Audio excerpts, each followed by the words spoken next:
Everybody, so this is going to be a video explaining quite a famous physics problem. Some of you might have seen it before. It is called the ladder problem, where you basically have a ladder here along the wall and you want to see how far can someone go up the ladder before the ladder starts to slip and rotate out. And oftentimes when people solve these types of problems, you see them have set numbers like, oh, this is going to be 60 degrees, or the ladder is going to be 2 meters long.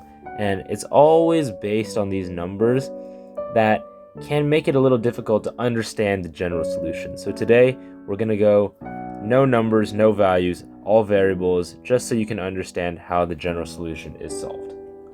So obviously with any problem here, we're going to lay out some steps. The first step is going to be labeling all the forces. And the best way to do this is just to use a free body diagram. Step 2 is going to be balancing all the forces, because we know right before the ladder is about to slip, it is still in equilibrium, it is not yet moving, which means net force is 0, so we're going to have to balance all those forces to make sure we have the right values. And lastly, for the final step, you will obviously need to balance out the torque, because at its core, this question is actually one about rotation, even if you didn't think so beforehand, because what is really happening when the ladder slips out? It's actually rotating about this pivot point down here with the floor, which is something we will see as we start solving the problem. And perhaps I should have said this earlier, but step 0 is obviously going to be labeling all your variables, defining what things mean. So with all that being said, let's just start solving the problem. Alright, so you're going to see that I went ahead and simplified our drawing here a little bit. Just to reiterate, this is our ladder. And this is going to be our wall. And this down here is going to be the floor. And with all of that out of the way, let's just get started here. One thing I will want to emphasize in this solution is that, remember, in real life, there is friction along the floor between surfaces, and there's friction here. And we're just going to denote the top one as mu of static friction number 2. You'll see that it's actually easier to call this number 2. And we'll call this one down here mu static friction 1. Additionally, like I said, we're going to use an arbitrary angle here. We're going to call this theta. And likewise, we're going to give the ladder here an arbitrary mass. So mass of ladder, we're going to call m1. And then moving on, I'll draw the center of our box here, but we'll say mass of the person slash box. I've just simplified the person to a box here. Mass of the person is equal to m2. Additionally, we're going to call the length of this entire ladder here, we're going to call it big L. And the value we are trying to solve, which is the distance that we are trying to let our human or our box go up on the ladder, we are going to call that S. Actually, let's go ahead and call it X, just because we have an S already for static friction. So with all of that labeling done, we can officially cross off step 0. We've labeled all our variables, all our parameters, everything that we're looking to find. And I just did some cleaning up of our variables here, just so we have some more room to work with.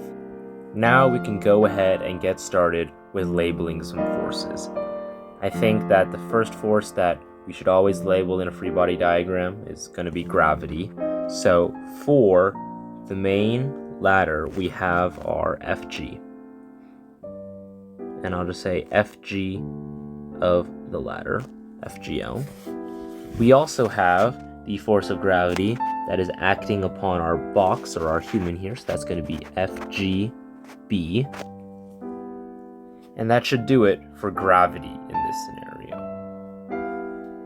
Additionally, I'm going to gloss over that there is probably some friction force keeping the block attached to the ladder, but that effectively is just a human standing straight on a ladder, acting straight down. So there's no need to have some sort of friction calculation here. Just assume that the person is standing up on the rungs of the ladder. From there, we have a few normal forces to take care of. There's the normal force 1 working up on this ladder, and then the normal force against the wall, which we'll call normal force 2. Additionally, we still have our static frictions here. So we're going to have the friction force here, which is going to be little f2, and then the friction force down here, which is going to be little f1. And now that we've drawn in all of our forces, we can start going in and figure out how are we going to take this problem apart and solve it. The first thing that I want to reiterate is that our pivot point is going to be down here where the ladder touches the ground. This is just a much easier pivot point to choose from. Remember, the ladder, we have defined it as not slipping yet. We are at the limit of slipping. How far can we go up the ladder without it slipping? Which means technically it is still in equilibrium, which means that at any given point in our reference frame, there should be no rotation, and it should not be moving translationally. So we can arbitrarily choose a pivot point for now. And we'll see as we go about solving this problem, choosing the pivot point down here actually makes things super convenient. Notably, it cancels out what these forces do torque-wise or rotationally, which we will see later. But before we get there, we should start balancing out some forces. Obviously, we know that this is not moving, which means the forces in the y direction must equal 0, and the sum of the forces in the x direction must equal 0. Starting off with the y, we can see we have the force of friction going up. We also have the normal force going up. And counteracting that, we have the force of gravity going down for both. So FGB minus FGL. And this has to equal 0. And for our x, it's similar. We have the normal force 2 from the wall and the friction force of the ground. And that must equal 0. There are a few things I would like to break down just real quick. We can figure out what F2 is because the definition of the friction force is it is equal to the normal force times the coefficient of friction, perpendicularly, of course. And we know that N2 is the only force acting in the direction. We also know that N2 is just equal to friction 1. So that's actually very helpful for us here. So with that information of knowing that N2 is just equal to friction 1, and we know that friction 2 is equal to mu S2 N2, we can realize that friction 2 is going to be directly related to friction 1, where we have mu S2 F1. And with the same definition, we can also realize that F1 is equal to N1 times mu S1. And now, with all of this being known, the one thing that we really want to solve for in this situation is going to be what is N2 in terms of these forces here and the angles and things we know. So remember, we have N1 plus friction 2 is equal to FGL plus that FGB we have. And the other equation that we know is that N2 is equal to F1, which is equal to mu S1 times N1. We're going to convert this F2 in terms of N. So we have N1 plus mu S2 N2 equal to FGL plus FGB. And using this equation over here, we can figure out that N2 over mu S1 is equal to N1 just by dividing, which means that we can plug in this n1 over here, and we have n2 over mu s1 plus mu s2 times n2 is equal to these two forces combined. From here, we're going to convert these forces into their masses. So like we said, we have m1 here and m2, which is going to give us g times m1 plus m2 if we just pull out the gravitational acceleration. And then here we can pull out our n2, and we ultimately get mu s1 on the bottom and 1 plus this mu s2. And we can convert this by multiplying by mu s1 on top and bottom with this mu s2 in order to combine them, and that's going to help us get mu s1 plus mu s1 times mu s2 all over mu s1.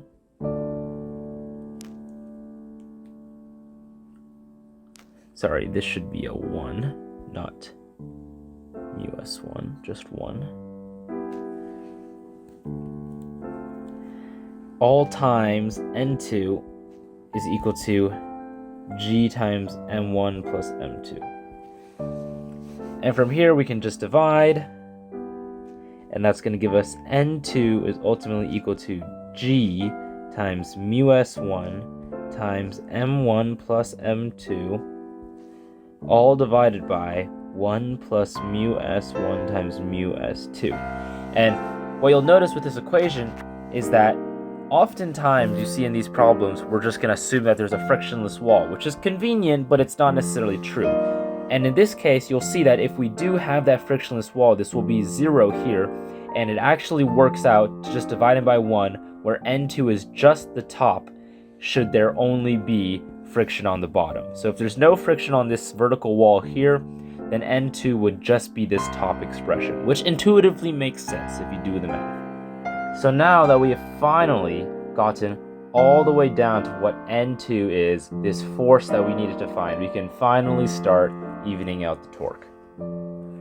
So we know that if this ramp or this ladder is not rotating, we know that the sum of the torque is going to be equal to 0, or the net torque is 0. And you'll notice there's only a few forces acting about our pivot point here. Remember, like I said, we can ignore the N1 and F1 at this moment now. So for now, I'm going to erase them because we really don't need them anymore in terms of torque, because they act directly through the pivot point, which you know means that it provides no torque and does not affect the rotation. So really, we only need to look at the two forces of gravity here and the two wall forces.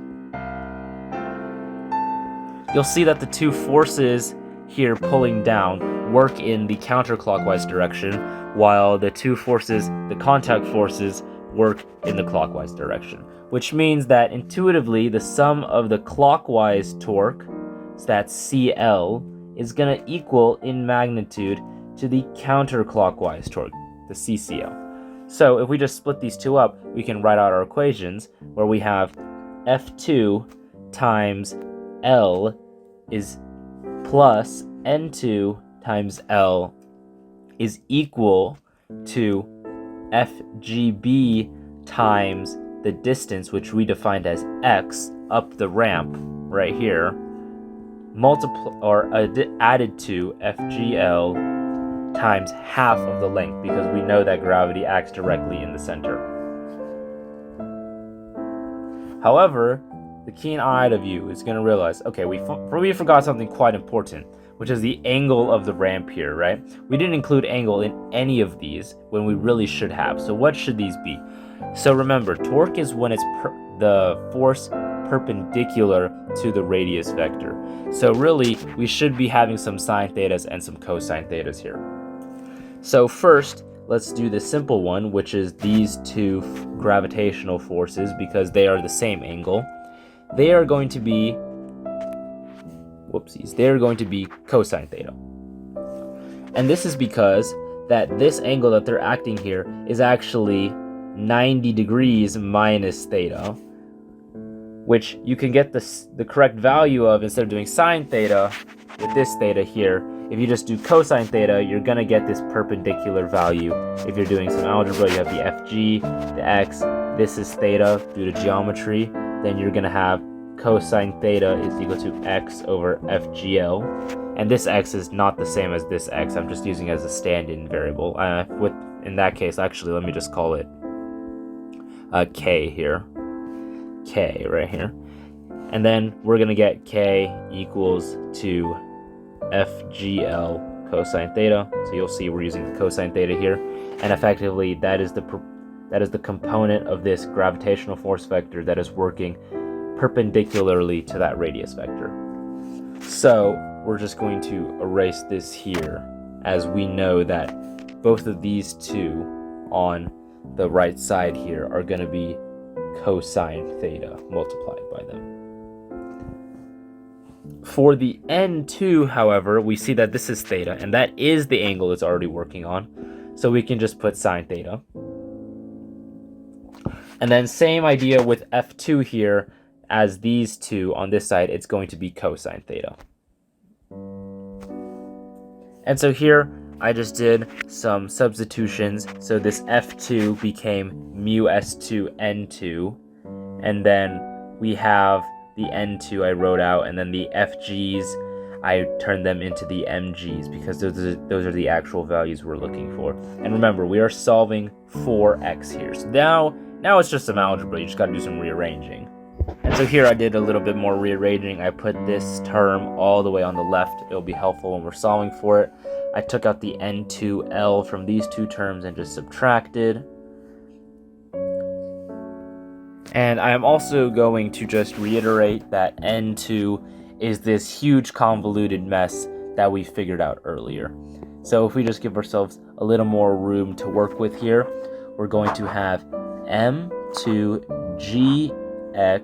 cosine theta is going to be equal to all of M1 times GL cosine theta divided by 2 minus G mu S1 times M1 plus M2 divided by 1 plus mu S1 mu S2 times L times mu S2 cosine theta plus sine theta.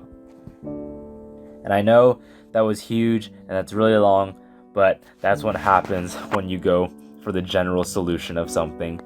And from here, obviously, we can do one quick simple cancellation, cancel out all the g's. But from there, we will just be left with m2x cosine theta equals m1l cosine theta over 2 minus mu s1 m1 m2 over that 1 plus mu s1 plus mu s2 times L, so I should put L here, times mu s2 cosine theta plus sine theta.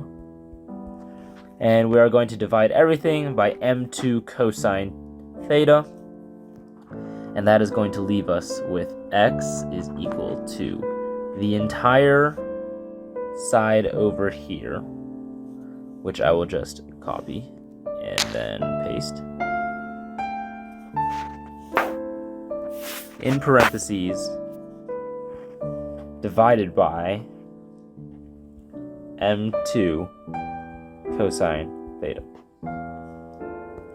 And that is the answer.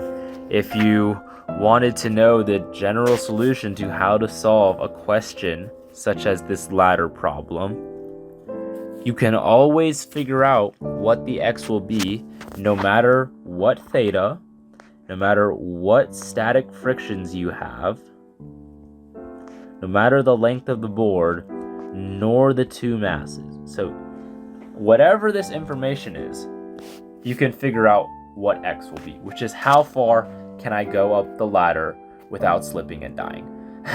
Which, once again, probably has some real-life applications past just a simple physics problem, but just something fun to think about. And also, I like working and finding the general solutions, and I hope that sharing this with you guys can help you seek out those general solutions as well, because I think those are the most elegant. those are the end all be all, because what can I use to apply to everything? It's not just some specific numbers for a specific problem. This is really how you get the understanding of breaking every single little bit down and finding and understanding how the formula works. So that's basically it, and thanks for watching.